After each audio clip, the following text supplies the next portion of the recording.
श्रीमान् वेङ्कटनाथार्यः कवितार्किककेसरी वेदान्ताचार्यवर्यो मे सन्निधत्तां सदा हृदि अस्मत्कृतम्प्राये नमः. இப்போ இது பர்யந்தம் இந்த ஜீவன் விஷயம் விசாரம், அதுல அத்வைதிகள், பாஸ்கர வேதாந்திகள், யாதவ பிரகாஷ இந்த மாதிரி இருக்கிறவாள்லாம் சொல்லக்கூடிய ஒவ்வொரு பட்சமாக கண்டனம் பண்ணிருக்கார். இதுல பாஸ்கரர், யாதவ பிரகாஷர் இவா ரெண்டு பேரையும் கண்டனம் பண்ணியாச்சு, பின்னாடியே வரும். அதே மாதிரி இன்னொரு விஷயம் இருக்கு, அத்வைதிகள்லயே நிறைய பட்சங்கள் இருக்கு. இத ஒரு அத்வைதியா சொன்ன அவர்கிட்ட கேட்டப்போ அவர் சொன்ன, சங்கராச்சாரியர் பிரம்ம சத்தியம் ஜெகன்மித்யா ஜீவோ பிரம்மைவ நாபரக, இது சித்தாந்தம், இதை ஸ்தாபிச்சிடும்போ பிரம்மன் தான் உண்மையானது, இந்த ஜெகத்தெல்லாம் மித்யா, ஜீவனும் பிரம்மமும் ஒண்ணுதான், வேற யாரும் கிடையாது, இது சித்தாந்தம், இத ஸ்தாபிச்சிடும்போ அப்படின்னுட்டு அவர் பாஷ்யம் பண்ணிட்டு போயிட்டார். அதற்கு பின்னாடி வந்தவெல்லாம் அவாவாளுடைய சூக்ஷ்ம மேதாவிலாசத்தை கொண்டு நிறைய வாதம் பண்றார். அந்தந்த வாதத்துல பலவிதமான பட்சங்களை சொல்றார். அதுலதான் இதுவரையும் பார்த்திருக்கோம், பல சரீரங்கள் பல ஜீவன்கள், ஒரே பல சரீரங்கள் ஒரு ஜீவன்,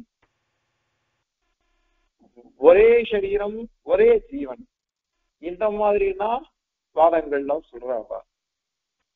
அவத்தனையும் கண்டனம் நின்றிருக்க சுவாமி தேசிகன். இதெல்லாம் எம்பெருமானார் ஆரம்பநாதிகரணத்துல கண்டனம் பண்ண விஷயம்தான். இப்போ இந்த ஏக சரீர ஏக ஜீவவாதத்துல சுகதுக்காதி வியவஸ்தை எப்படி வரும், மோட்சம் எப்படி வரும், இதெல்லாம் சரியாவே வராதே அப்படிங்கிற விஷயங்கள்லாம் நிறைய தூஷணம் சொல்லி முடிச்ச. இப்போ அந்த தூஷணங்களை பரிகரிக்கணும் அப்படின்றதுக்கோசரம் இப்போ அவச்சேதகவாதம் அல்லது ஜீவ அஜானவாதம்னு பேரு, அத மாதிரி பிரதிபிம்பவாதம் அல்லது பிரம்ம அஜானவாதம்னு பேரு, ரெண்டு பட்சங்கள். இது இவ்வாளுக்குள்ள பயங்கர சண்டை இருக்கு. அதுல இதுல அவச்சேதகவாதம் ஜீவ அஜானவாதம் அப்படிங்கிறது பாமதிகாரர் சொன்னது. பாமதி அப்படின்றது வாசஸ்பதி மிஸ்ரர் பண்ணின கிரந்தம். அந்த கிரந்தத்துல இத மாதிரி அங்கீகரிச்சிருப்பார். ஆனால் பிரஜானாத்மயத்தின்னு ஒருத்தர், அவர் என்ன பண்ண, பத்மபாதாச்சாரியர்ன்றவர் சங்கராச்சாரியருடைய பிரதான சிஷ்யால ஒருத்தர். அவன் பஞ்சபாதிகா அப்படின்னு சொல்லிட்டு ஒரு கிரந்தம் எழுதியிருக்கார். அதுக்கு பஞ்சபாதிகா விவரணம்னு சொல்லிட்டு அந்த பிரஜானாத்மயதி எழுதியிருக்கார். அது அவருக்கு பேர் விவரணக்காரர்னே பேரு.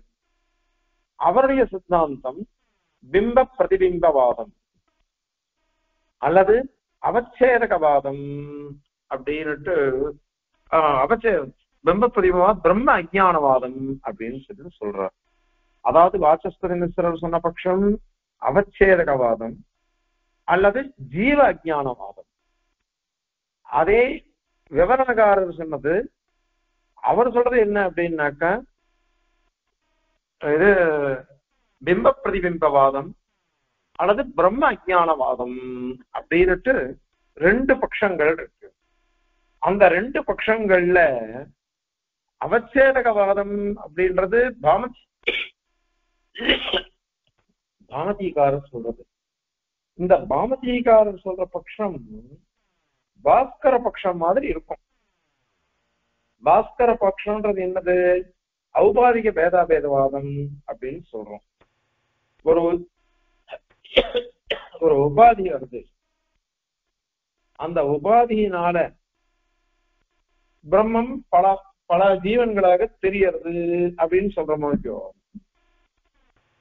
அது அவச்சேதகவாதம் ஔபாதிக பேதவாதம் அப்படின்னு அவ சொல்ற. பாஸ்கர வேதாந்திகள். பாமதிகாரர் அதை கொஞ்சம் ஒரு மாதிரி சொல்றாரு. என்ன சொல்ற அப்படின்னாக்கா பிரகாஷாத்மேதி பிரஜானாத்மேதி சொல்றேன். பிரகாஷாத்மேதினா விவரணக்காரர். அத பிரம்மம் ஒண்ணுதான், அதுல சந்தேகமே இல்லை. அத்வைத சித்தாந்தத்துல பிரம்மம் ஒன்னாதான் இருக்குது, மீதி எல்லாம் பொய் தான். ஆனால் லோக விவகாரம் இருக்கோ இல்லையோ, லோக விவகாரம் எப்படி இருக்கு? பல ஜீவன்கள், பல ஜீவன்களுக்கு பலவிதமான ஞானம், இச்சை, பிரவர்த்தி, சுகதுக்காதி அனுபவம் இவைகள்லாம் இருக்கு. இதுக்கெல்லாம் பதில் சொல்லிதான ஆகணும் எல்லாரும். அதனால பல ஜீவன்கள் காணப்படுகிறார்கள். அந்த மாதிரி சுகதுக்காதி வியவஸ்தைகள் எல்லாமே இருக்குது. அதனால இந்த அதுக்கு ஜீவன் தான் பொய்ன்னு சொல்லிட்டோம், பிரபஞ்சமும் பொய்ன்னு சொல்லிட்டோம், பிரம்ம ஒண்டிதான் சத்தியம்னு சொல்லிட்டோம். ஆனா லோகத்துல பல ஜீவன்கள் இருக்கா, சுகதுக்காதி வியவஸ்தைகளும் இருக்கு. அதுக்கெல்லாம் என்ன பண்ணணும் அப்படின்னாக்க, பிரம்மத்துக்கே அவித்யை அப்படிங்கிற ஒரு உபாதி, அந்த உபாதியினால அநேக ஜீவன்களாக மாறி இருந்தது. அது எப்படி அப்படின்னாக்க, ஒரே ஆகாசம்தான். அந்த ஆகாசமானது ஒன்னா இருந்தா கூட கடாகாசம் மடாகாசம் அப்படின்னு பிரிக்கிறோமா இல்லையா? ஆத்துல இருக்கிற ஆகாசத்துக்கு ஆத்துல இருக்கிற ஆகாசம், கடத்துல இருக்கிறதுக்கு கடாகாசம். ஆகாசம் ஒன்றாக இருந்தா கூட அங்கங்க இருக்கக்கூடிய அவச்சேதங்கள் பிரிச்சு கடத்தை அவச்சேதம் தான் பிரிச்சு சொல்றது. கடத்தை பிரிச்சு சொல்லும் பொழுது கடத்துல இருக்கிற ஆகாசம் கடாகாசம், ஆத்துல இருக்கிற ஆகாசம் கிரகாகாசம், மடத்துல இருக்கிறது மடாகாசம். ஏன்னா வெட்டவெளி, அந்த வெட்டவெளிங்கிறது வெற்றிடம், அது அங்கங்க இருக்கா இல்லையா, அதை கொண்டு சொல்றோம். உண்மையிலேயே அந்த உபாதி போயிடுச்சோன்னு வச்சுக்கோங்க, அப்போ மகாகாசம் அப்படிதான் தெரியுது, மகா ஆகாசம், ஒரே ஒரு ஆகாசம் தெரியுது. அந்த மாதிரி அவர் சொல்றாரு. இது பாஸ்கர வேதம் இப்படிதான் சொல்றாரு. இது இந்த மாதிரி பேர விவகாரங்கள்லாம் லோகத்துல இருந்து அந்த மாதிரிதான் விசித்திரமான பல காரியங்களை பண்ணக்கூடிய மாயை, அவித்யை, அஜ்ஞானம் இப்படி எல்லாம் சொல்றாவா. இதெல்லாம் அதனுடைய பிரபாவத்தினால பிரம்மமே ஜீவ பேத விவகாரத்தை அடைகிறது. ஜீவன் பலவிதமா இருக்கான், அதுக்கு அவித்யை தான் காரணம். அதனால அதாவது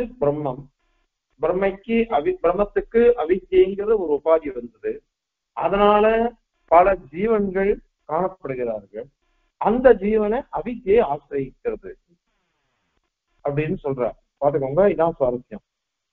பிரம்மத்துக்கு அவித்யை வந்தது, அந்த அவித்யினால பல ஜீவன்கள் தெரிகிறார், அந்த ஜீவன்களை அவித்யை ஆசிரியிக்கிறது. அதனால ஜீவனுக்கு தான் அஞ்ஞானம், பிரம்மத்துக்கு இல்லை.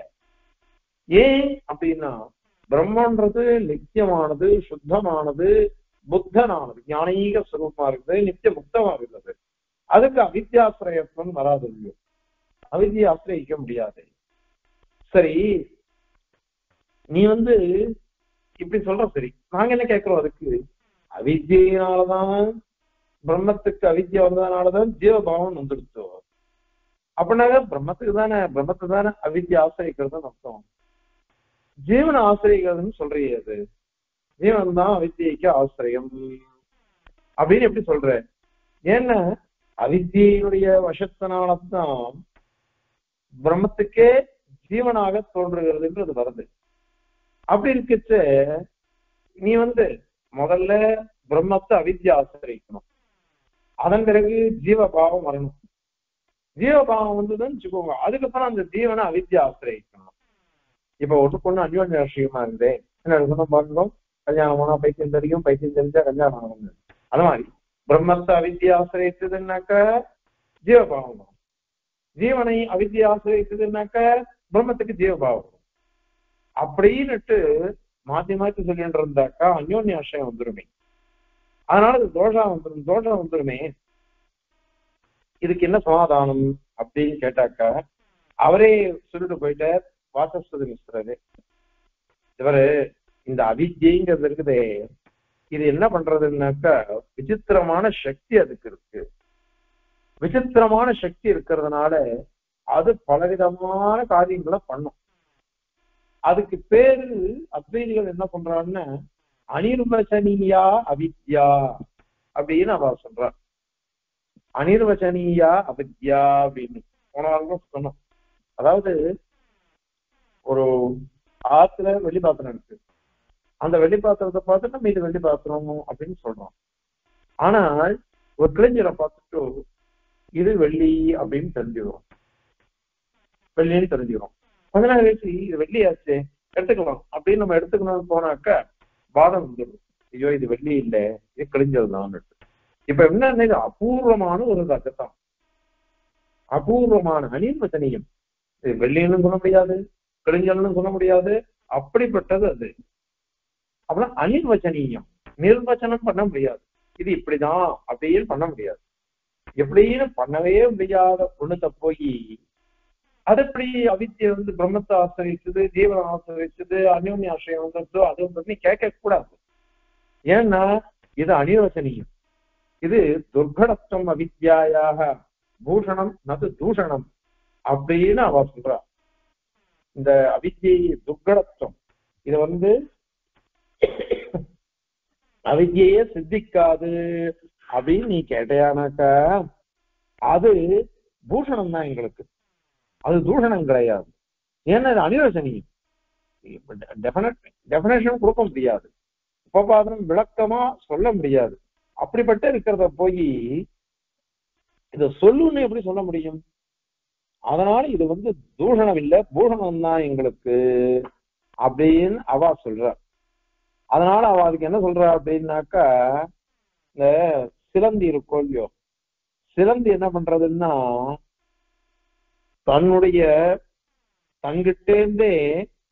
தன்கிட்ட இருக்கக்கூடிய நூல், அது வாயால அந்த நூலை இது பண்றது, அதையே வெளில பரப்புறது, பரப்பி ஒரு வலைய இது பண்றது, நிர்மாணம் பண்றது.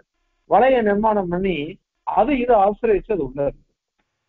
தங்கிட்டேந்து வந்த நூல், தன்னை ஆசிரியிச்ச நூல், அந்த நூலை வச்சு வலை பின்னி அந்த வலையில இது ஆசிரியிக்கிறது. இது லோகத்துல பாக்குற முடியும். அந்த மாதிரிதான் அவித்யைங்கிறது மாயா அஜ்ஞானம் அப்படின்னு சொல்லுவோம். அது பிரம்மத்துக்கு ஜீவபாவத்தை கற்பிச்சு அதுக்கப்புறம் அந்த ஜீவனை ஆசிரியிச்சு இருக்குது. அதனால அனுபபத்தி கிடையாது, எதுவுமே விரோதம் கிடையாது.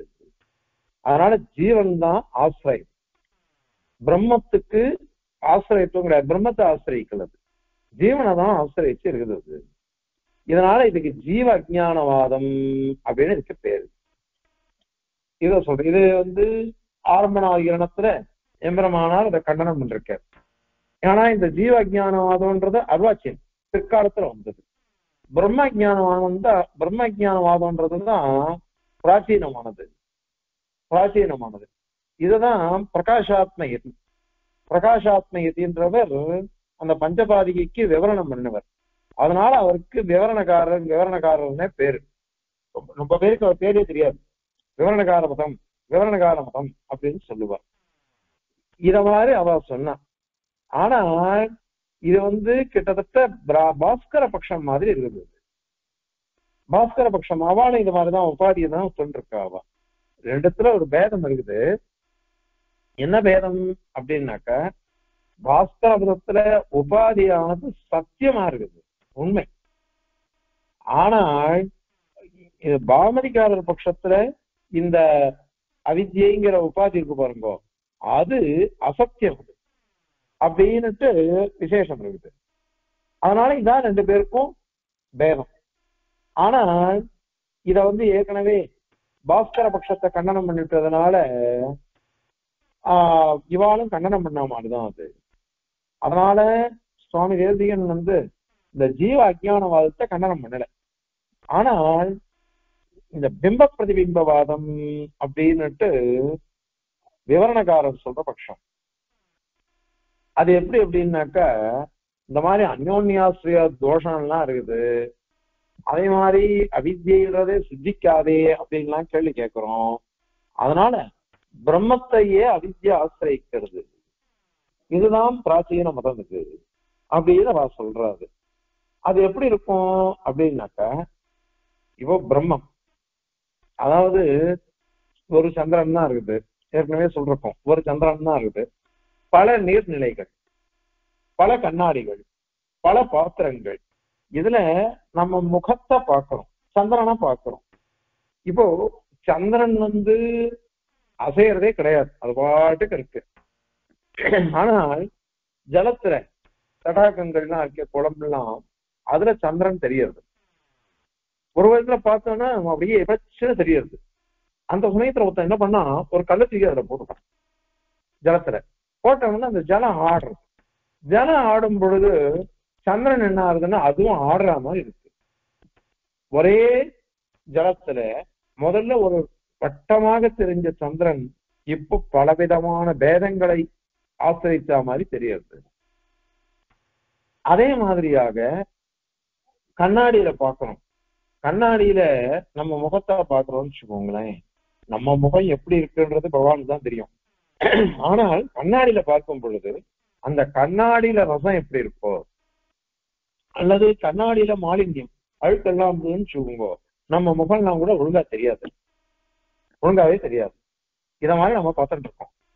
அதனால இந்த மாதிரியாக ஒரு கண்ணாடியில இருக்கும், அதாவது உபாதி இருக்குதே, அதுல இருக்கிற தோஷங்கள்னால பலவிதமா தெரியறது.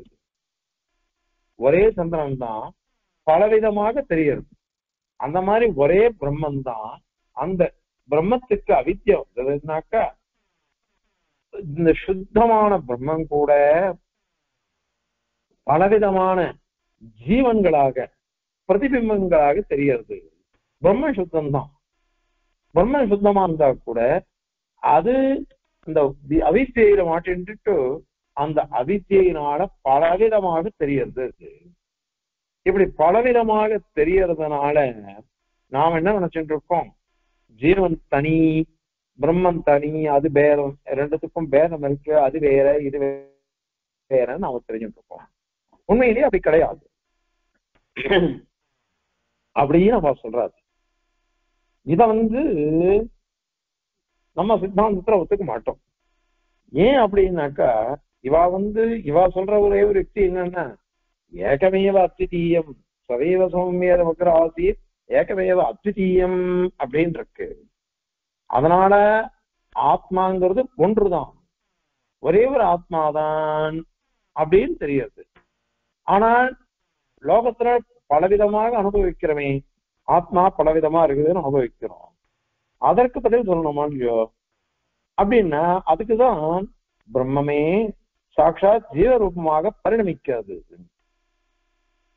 அப்படின்னு சொல்லணும். அப்போ நானாத்வமும் சத்தியம், பலவிதமா இருக்கிறதும் சத்தியம், ஜீவகிட்ட இருக்கிற சுகதுக்காதிகள் எல்லாம் கூட சத்தியம் அப்படின்னு சொன்னாக்க அப்ப பிரம்மத்துக்கே அந்த தோஷங்கள் எல்லாம் வந்துடும். அதனால இந்த பகுவிதமா இருக்குது ஜீவன் அப்படின்றது கல்பிதம். அது உண்மையிலேயே இல்ல, அது கல்பிதம் தான் அது. அதனால ஏகத்துவம் இருக்கு, ஏகத்துவம் இருக்கு, நானாத்வன்றது கல்பிதம் அது. ஆனால் பிரம்மத்துக்கு தோஷம் வருமா? வராதா? வராது. ஏன் அப்படின்னாக்க இது பொய்யாதான் இருக்குது. பொய்யான ஒரு விஷயம் தோஷத்தை கொண்டு வராது. பொய்யான ஒரு விஷயம் எனக்கு தோஷத்தை கொண்டு வராது. ஏன்னா நான் எதுவும் தப்பு பண்ண மாட்டேன், நான் எதுவும் பண்ணாம இருக்கோம்னு வச்சுக்கோங்களேன். அப்ப நீங்க என்ன என் பேர்ல ஆரோபணம் பண்ணாலும் அது நிக்காது. யார் பேரையும் அப்படித்தான்.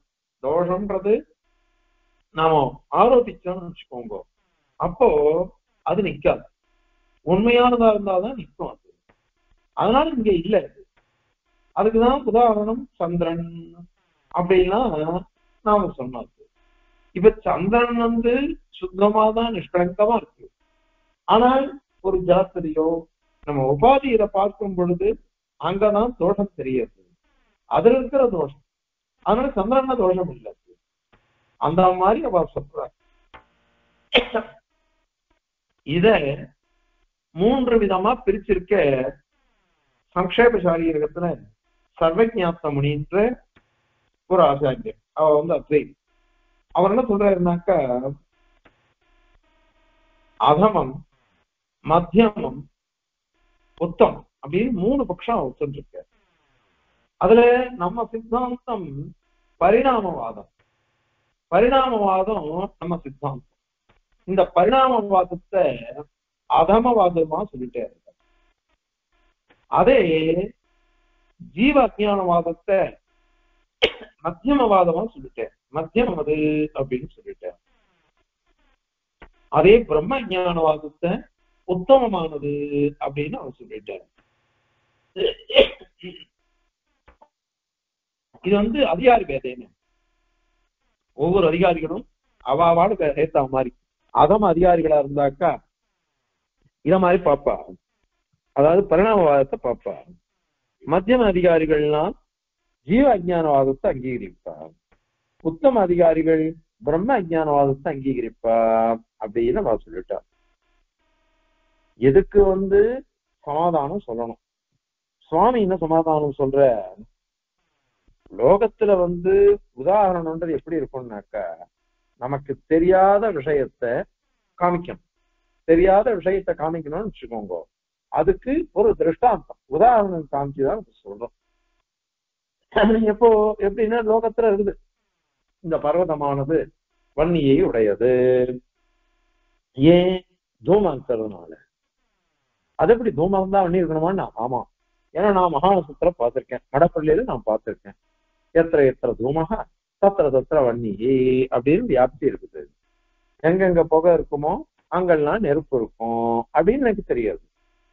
இப்ப இந்த உதாரணம் மடப்பள்ளியில நம்ம பார்த்திருக்கோம். அதை கொண்டு நாம இந்த மாதிரி சொல்லி ஆகும் உதாரணம் சொல்றோம். இப்ப அதனால இப்ப என்ன எடுத்துன்னா, 2 பேருக்கும் ஒருத்தன் சொல்லி கொடுக்குறான், இன்னொருத்தன் தெரிஞ்சுக்கிறான். அனுமானம் பண்ணி சொல்லி கொடுக்குறான் ஒருத்தன், இன்னொருத்தன் தெரிஞ்சுக்கிறான். 2 பேருக்குமே மகாநசத்துல மடப்பள்ளியில என்ன இருக்கு, அதுல நெருப்பு புகை 2த்துக்கும் சம்பந்தம், நேர சம்பந்தம் இருக்கு. நெருப்பு இருந்தாக்க தூமம் இருந்தா நெருப்பு நிச்சயம் இருக்கும். 2 ஒண்ணுத்துக்கும் நேச சம்பந்தம் இருக்குன்னு அவனுக்கு தெரியுது. அதனால இந்த மாதிரி அவன் தெரிஞ்சுக்கிறான். இப்போ இது லோகத்துல இருக்கு. இது எப்படிப்பட்ட சாஸ்திரம்? அலௌகிகமான ஆத்தியாத்மிக சாஸ்திரம். அலௌகிகமான ஆத்தியாத்மிக சாஸ்திரத்துல ஒரு திருஷ்டாந்தம் சொல்லணும். தாஷ்டாந்திகம் எது, உபமானம் எது, உபமேயம் எது அப்படின்றது நமக்கு தெரியணும். இதுல 2த்துக்கும் எப்படி பரிச்சயம் வரணுமோ அந்த மாதிரி சொல்லணும். இப்ப நீங்க நமக்கு பிரம்மத்தை பத்தி ஒண்ணும் தெரியாது, ஒண்ணுமே நமக்கு தெரியாது. அதனால இதுக்கு நமக்கு எப்படி இருக்கணும் அது அப்படின்னாக்க, நமக்கு தெரிஞ்ச உதாரணத்தை சொல்லணும். அதனால உபனிஷத்தோ அல்லது கீதையோ அல்லது பிரம்மசூத்திரமோ அதுல எங்கேயாவது ஒரு இடத்துலயாவது நீங்க சொல்ற சந்திரன், அதுக்கு உபாதி ஜலம், அது மாதிரி ஆகாசம், அதுக்கு கடாகாசம் மடாகாசம், அந்த மாதிரி கிளிஞ்சல், வெள்ளி, கயறு, பாம்பு, இந்த மாதிரி எங்கேயாவது சொல்றதுதா? எங்கேயுமே அவ மாதிரி சொல்லல. வேற என்ன சொல்றது? அத்த சமஸ்யா பெரிகஸ்ய திருஷ்யதே நச்சேசிதா நெய்வச்ச சஸ்யலிங்கம் அப்படின்னு தான் சொல்றது. அவனுக்கு சமமும் யாரும் இல்லை, அவனுக்கு மேலையும் யாரும் இல்லை அப்படின்னு தான் சொல்றது. இந்த மாதிரி நமக்கு எப்படி எல்லாம் தெரியணுமோ அந்த மாதிரி தான் சொல்லிட்டு போயிருக்கு.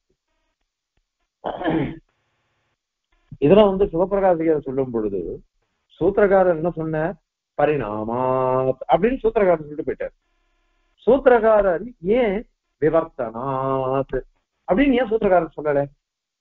அவரே சொல்லலையே, பரிணாமாத்துன்னு தான் சூத்திரகாரர் சொன்னார். அதுவும் இங்க பிரகிருதி அதிகரணம். பிரகிருதி அதிகரணம்ன்றது என்ன அர்த்தம்னா, உபாதான காரணமும் நிமித்த காரணமும் ஒன்றே. பிரம்மம் தான் உபாதான காரணம், அது பிரகிருதின்ற சப்தத்தினால சொல்லப்படுறது.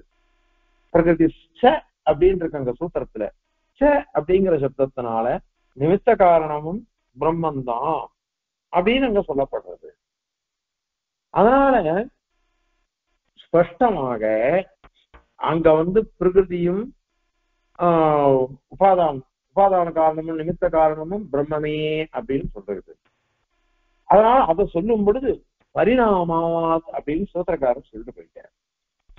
அந்த மாதிரி உதாரணம் என்ன சொல்றது அப்படின்னு சொன்னாக்கா, மிருத்திகேத்திய சத்தியம் வாசாரம்பணம் விகாரோ நாமதேயம் மிருத்திகேத்திய சத்தியம் அப்படின்னு தான் சொல்றாங்க.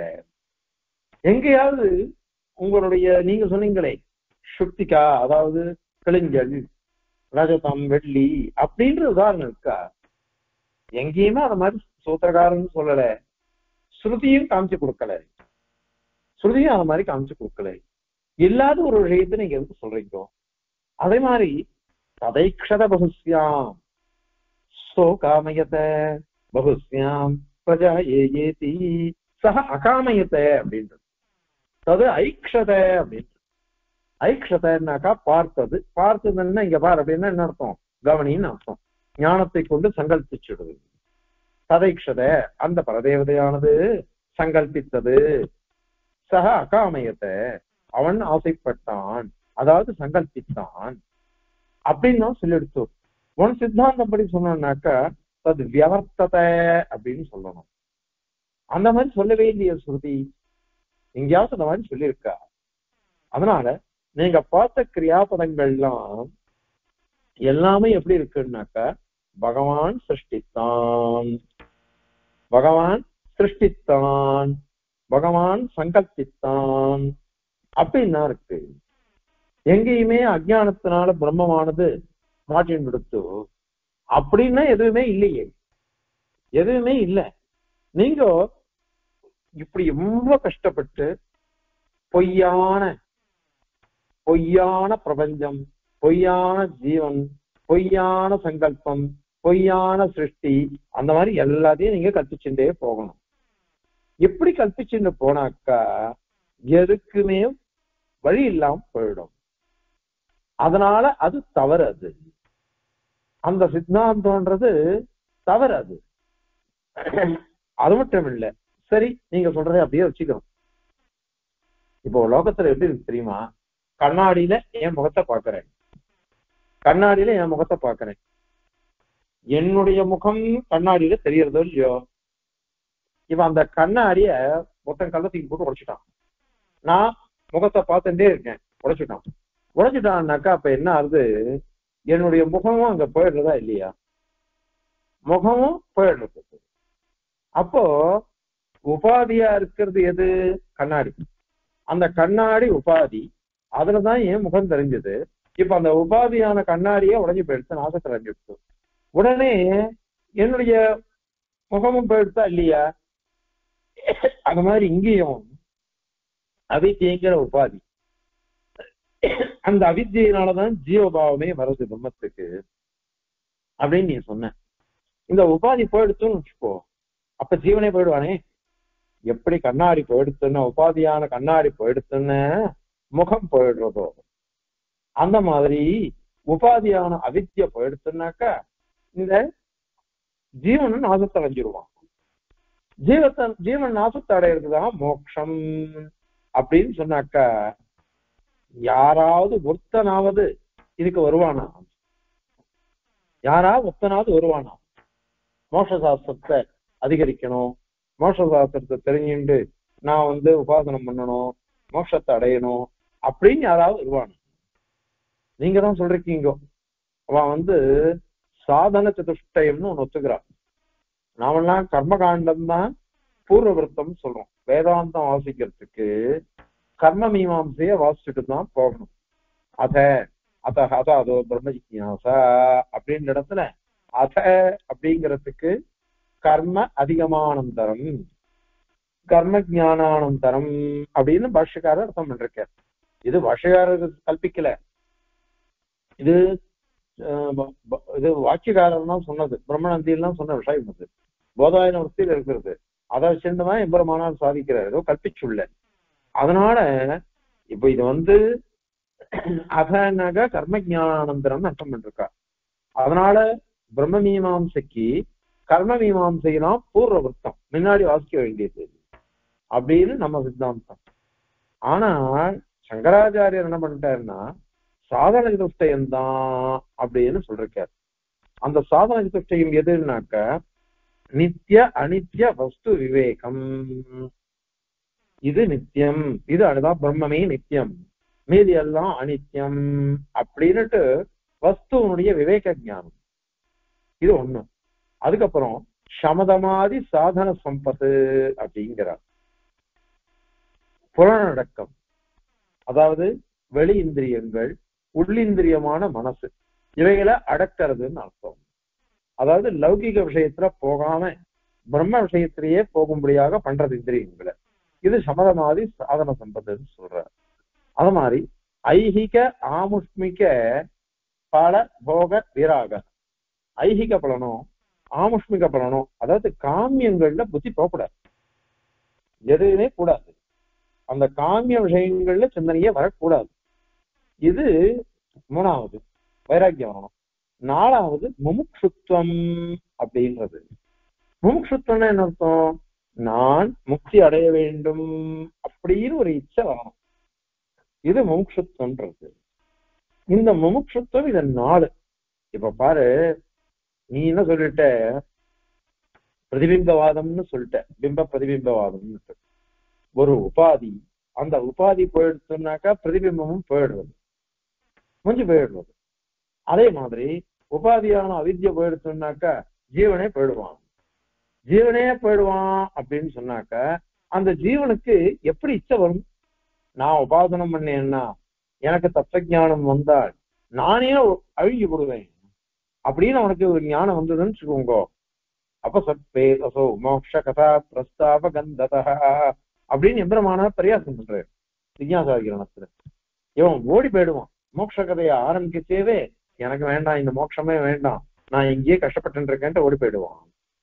அதனால இது வந்து நீங்க சொல்றது வந்து மோட்சம்ன்றதே இதுதான், ஆத்ம நாசம்தான் மோட்சம் அப்படின்ற மாதிரி நீங்க சொல்றீங்களே, அதனால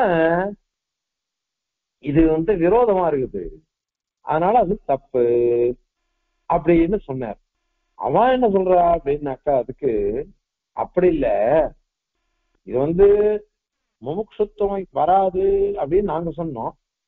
அதுக்கு நீ என்ன சொல்ற, அப்படி இல்ல, உபாதி நாசம் வந்ததுன்னாக்கா பிரதிபிம்பம் பிரதிபிம்பம் பிம்பத்தோட சேர்ந்து ஐக்கியமா போயிடுறது. பிரதிபிம்பம் பிம்பத்தோட சேர்ந்து, நான் கண்ணாடியை பார்க்கிறேன், நான் கண்ணாடியை பார்க்கும் பொழுது கண்ணாடி உடஞ்சி போயிடுறது, என் முகத்தை பார்த்துட்டே இருக்கேன், 50 நேரம் கண்ணாடி உடஞ்சி போயிடுது. கண்ணாடி உடஞ்சி போயிடுச்சுன்னு வச்சுக்கோங்களேன், அப்ப இந்த பிரதிபிம்பம் இருந்தே என் முகம் தெரியறதே கண்ணாடியில, அதோட நாசம் நீங்க சொல்லாதீங்க.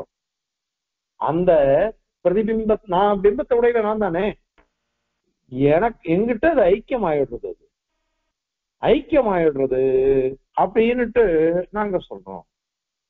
அதனால இந்த ஐக்கியம் வருதுன்னா அதுவும் கிடையாது. ஏன்னா அது ஐக்கியமே அது அடையாது. ஏன் அப்படின்னாக்கா பிரதிபிம்பம் இருக்குதே பிம்பத்தை காட்டிலும் வேறுபட்டது இல்லைன்னு அவன் சொன்னான். பிம்பத்தை காட்டிலும் வேறுபட்டது இல்லை அப்படின்னு சொன்னான். பிம்பமும் பிரதிபிம்பமும் ஒண்ணுதான். நம்ம கூட ஒரு விஷயம் சொல்றோம், நம்ம பாஷ்யத்துல என்ன இருக்கு, நான் அப்படி கண்ணால பார்த்துட்டு இருக்கேன், நான் பார்க்கும் பொழுது கண்ணாடி எதிர இருக்கு, இந்த கண்ணாடி எதிர இருக்கும் பொழுது இந்த கண்ணாடி என்ன பண்றதுன்னு என்னுடைய கண்கள்ல இருந்து கதிர்கள் வருதோ இல்லையோ, அந்த கண்ணுடைய கிரணங்கள் வருதே, அதான் அந்த கண்ணாடி தடுக்கிறது. தடுக்கிற சமயத்துல நம்முடைய முகத்தை அது கிரகிக்கிறது, அது தெரியறது. அங்க பாஷ்யம் இருக்கு, தர்ப்பணாதி பிரதிஹத கதையோகி நாயனஸ்மயா நிஜமுகம் கிருண்ணந்தி அப்படின்னு அங்க இருக்குது. அந்த கதிர்கள்லாம் போயிட்டு இருக்குது, அது தடுத்துருச்சு, கண்ணாடி தடுத்துருச்சு. கண்ணாடியில ரசம் இருக்கவே என் முகத்தை அது கிரகிக்கிறது.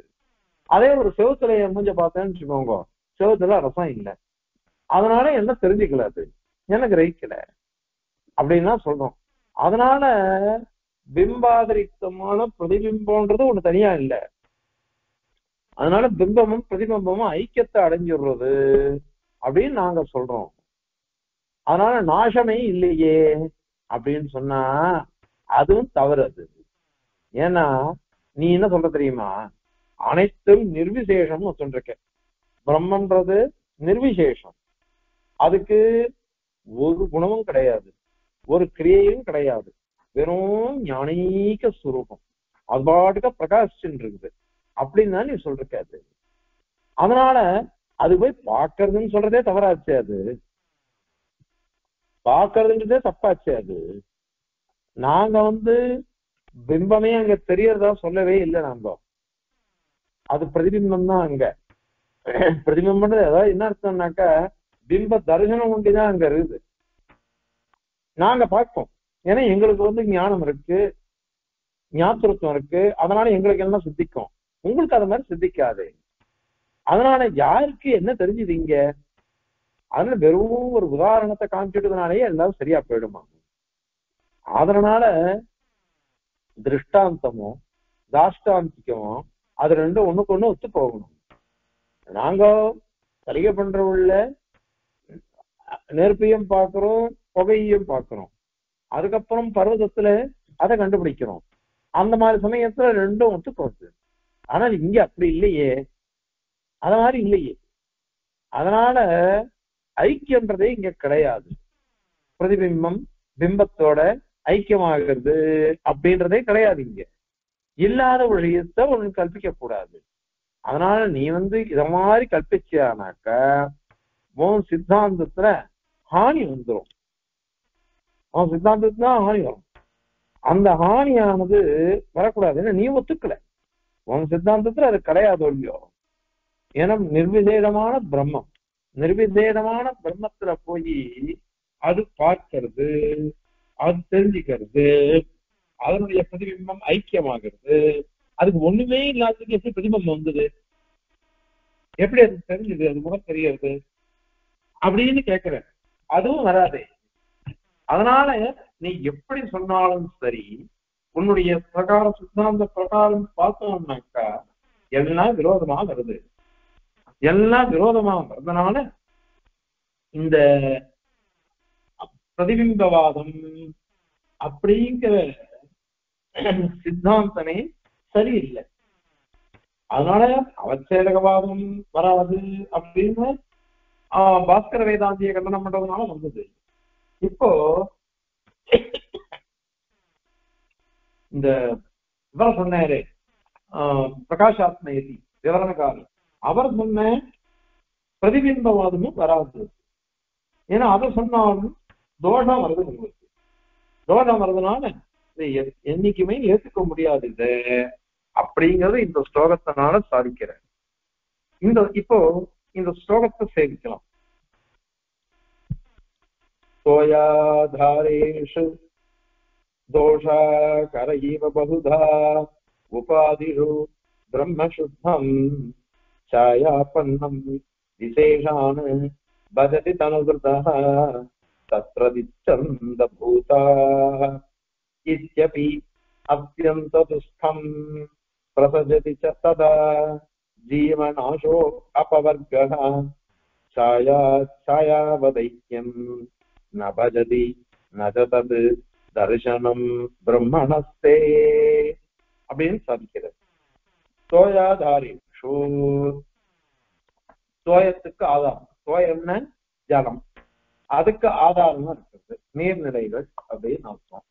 அது சோயாது குளம், இந்த மாதிரி இடங்கள், கிணறு, ஏரி, இதெல்லாம். இதுல தோஷாகரைவ, தோஷாகரா நிஷ்கலங்கமா இருக்கக்கூடிய சந்திரன், அவனை இந்த சந்திரனை எப்படி பார்ப்போம்? அந்த ஜலம் இருக்கே அதுதான் உபாதி. அந்த ஜலமான அந்த ஜலத்துல அதனுடைய தன்மைக்கு ஏற்ற மாதிரி சந்திரன் தெரியுது. சந்திரன் அப்ப தெரியும்.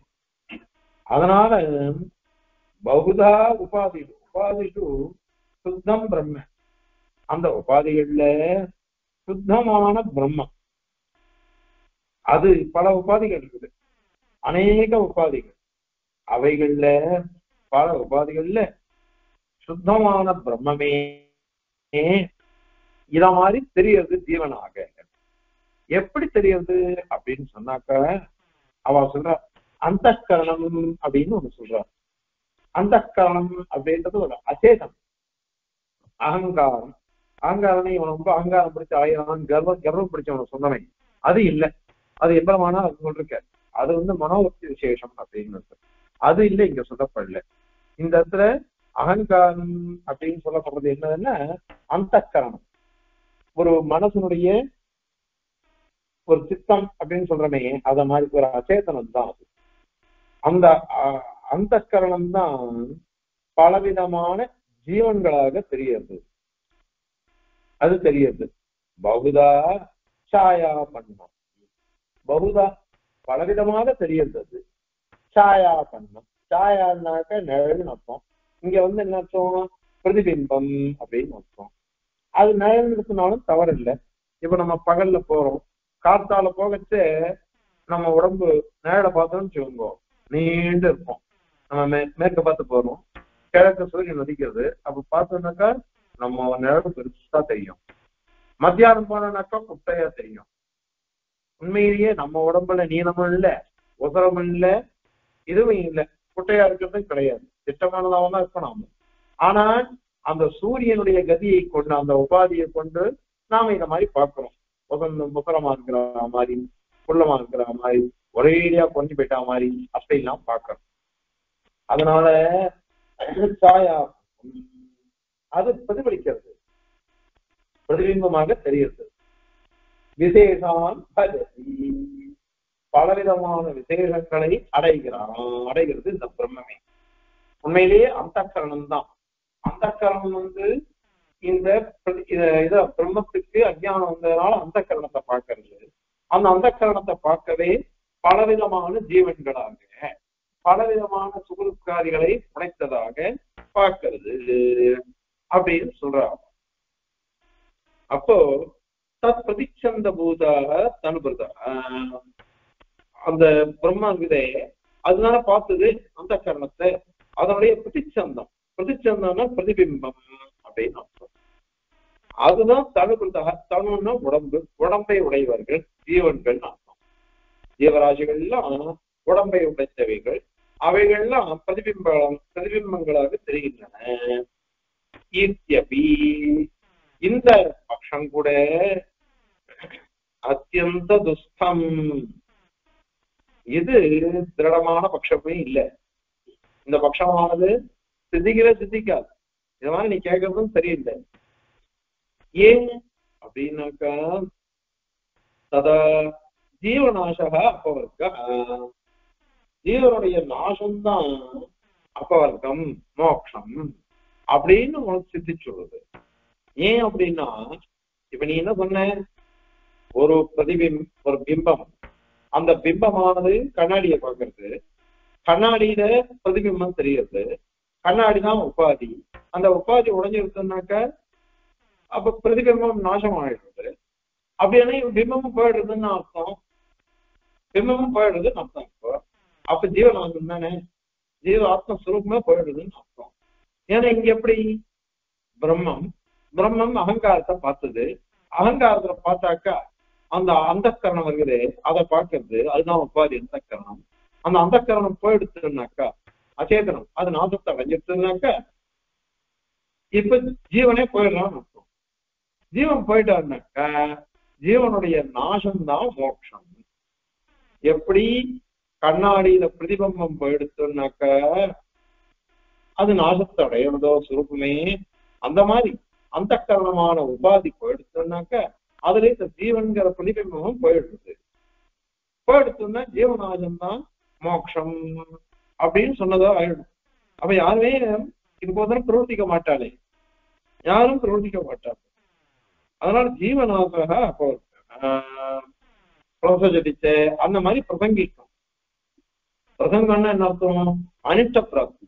நமக்கு எது பிடிக்காதோ அது வருதுன்னு அர்த்தம். எது நமக்கு பிடிக்காதோ அது வந்துடும் அப்படின்னு ஒத்துட்டுதான் ஆயிடும். அதனால அது தவறு. இல்ல இல்ல, சாயா சாயாவதா ஐக்கியம், சாயா பிரதிபிம்பம், சாயாவது பிம்பம், அத பிரதிபிம்பத்தை உடைத்தது எது? இந்த ஜீவன். இந்த இடத்துல பிரம்மம் வச்சுக்கோங்க. பிரம்மமானது தனக்கு பிரதிபிம்பமா இருக்கக்கூடிய ஜீவனோட ஐக்கியத்தை அடையாது. அதுதான் மோட்சம்னு நாங்க சொல்றோம். அப்படின்னு சொன்னா கூட அதுவும் சரி வராது, அதுவும் சரியில்லை. ஏன்னாக்க நாசம் இல்லைன்னு நீங்க சொல்ற, ரெண்டும் ஐக்கியத்தை அடைகிறது. பிம்பமும் பிரதிபிம்பமும் ஐக்கியத்தை அடைகிறது அப்படின்னு நீ சொல்ற. அது கூட வரது இல்லையே அது. ஏன்னா நான் கண்ணாடியிலே என் மூஞ்சி பாக்குறேன், அந்த கண்ணாடியை உடைச்சிட்டா இல்ல எடுத்துட்டு வரனாக்கா என் மூஞ்சி தெரியாது, அதுல அது ஒண்ணுமே தெரியாது. அப்ப ஐக்கியம் ஆகலையே அது. ஐக்கியமாகதான் என்ன அர்த்தம்? என் மூஞ்சோட சேர்ந்துடணும் அது. அது சேரல. நான் கண்ணாடியில பாக்குறேன், கண்ணாடியில் பாக்கச்சு பழத்துக்கு இடதுக்கு மாதிரி எடுத்து, இடத்துக்கு வலதுக்கு மாதிரி எடுத்து கண்ணாடியில. இதான் லோகத்துல பார்த்துட்டு இருக்கோம். எல்லாம் மாறுதலா இருக்கு. அப்ப அது அப்படியே என்னோட சேருமா? அந்த மாதிரி சேராது, அத மாதிரி கிடையாது. அதனால அந்த ஐக்கியமாயிடும் அப்படின்றது தவறான வாதம். அதனால இன்னொன்னு, நீ பிரம்மம் உபாதியை பார்க்கறது அந்த கரணத்தை, அதனால ஜீவன்கள் பல தெரியாது அப்படின்னு நீ சொன்ன. அதுவே எப்படி வரும் அது? ஏன்னாக்க யாரு பாக்குறா? பிரம்மன்றது சொல்ல முடியாது, பிரம்மம் பார்க்கறதா சொல்லவே முடியாது. அதனால ஏன் அப்படின்னா பிரம்மத்துக்கு நிஷ்கிரியமா நீ எடுத்துட்டு இருக்க, அதுக்கு செயல்றதே கிடையாது, எந்த விசேஷமும் கிடையாது அப்படின்னு நீ சொல்ற. அதனால அது பார்க்கவும் பார்க்காது, எதையும் செய்யவே செய்யாது. சரி, அவித்யை தான் பார்க்கும் அப்படின்னு சொல்லலாமாக்கா? அவித்யை அச்சேதனம், அது எப்படி பார்க்கும்? அதுவும் பார்க்காது. ஜீவனும் பார்க்க முடியாது. ஜீவனே கல்பிதம் தானே, கல்பிதமான ஜீவன் பிரதிபிம்பம். பிரதிபிம்பஸ்தானத்துல இருக்கிற ஜீவன் எப்படி பார்ப்பான்? அவனும் பார்க்க மாட்டான். அதனால தத்தரிசனம், இந்த பிரதிபிம்பத்தை பார்க்கறதுன்றது கூட பிரம்மனக தேன தே சித்தாந்த பிரகாரம் பிரம்மனக பிரம்மத்துக்கு வராது அது. ஏன்னா பிரம்மன் எது செய்யணும்? நிஷ்கிரியம், அதுக்கு ஒண்ணுமே கிடையாதுன்னு நீ சொல்லிருக்கியே. எதுவுமே கிடையாதுன்னு நீ சொல்லிருக்கச்சே அதுக்கு இதெல்லாம் வரும் அப்படின்னு எப்படி சொல்ல முடியும்? ஆகையினால இந்த பிரதிபிம்பவாதம், அவச்சேதவாதம், ஜீவ அஜானவாதம், பிரம்ம அஜானவாதம், எந்த அத்வைதவாதமே இங்க சித்திக்காது. எதை சொன்னாலும் சரி என்ன, எல்லாம் விபரீதமானதாகவே இருக்குது உங்க சித்தாந்தத்துல. எல்லாம் ஸ்ருதி விருத்தம், ஸ்மிருதி விருத்தம், சூத்திரகாரர் திருவுள்ளத்துக்கு விருத்தமா இருக்கு. அதனால இல்லாததெல்லாம் கல்பிக்க வேண்டாம். இப்படி கல்பிச்சாக்க எதுவுமே சரியில்லையோ அப்படின்றதுதான் சிந்திக்கிறது. அதனால உங்க மதத்துக்கே விரோதம் வருது நீங்க சொல்றது. உங்க மதத்துக்கே விரோதம் வரத போய் நீங்க வந்துட்டீங்கன்னாக்க அது எப்படி சரியாகும்? ஆகையினால இந்த பிரகாஷாத்மயதி விவரணக்காரர் அவர் சொன்ன பிம்ப பிரதிபிம்பவாதமும் சரியன்னு, வாமதிகாரர் சொன்ன ஜீவ அஜானவாதம், அவச்சேதகவாதம், அந்த வாதமும் சரியன்னு, பாஸ்கர வேதாந்தி சொன்னதும் சரியன்னு, யாதவ பிரகாஷால் சொன்னதும் சரி கிடையாது. எதுவுமே சரியில்லை.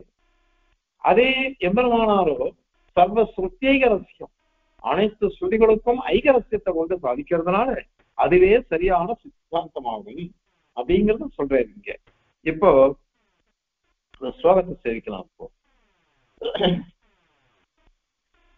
சோயாதாரீஷு தோஷகர இவ பகுதா உபாதிஷு பிரம்ம சுத்தம் சாயாபன்னம் விசேஷான் பததி தனுபிருதः தத்ரதிச்சந்தபூதா இத்யபி அத்யந்த துக்கம் பிரசஜதி ச ததா ஜீவநாசः அபவர்கः சாயாவதைத்யம் ந பஜதி ந ச தத்தர்சனம் பிரம்மணஸ்தே. கவிதாக்கியசிம்ஹாய கல்யாண குணசாலினே श्रीमते वेङ्कटेशाय वेदान्तगुरवे नमः। अस्मद्गुरुपरम्परायै नमः। हरे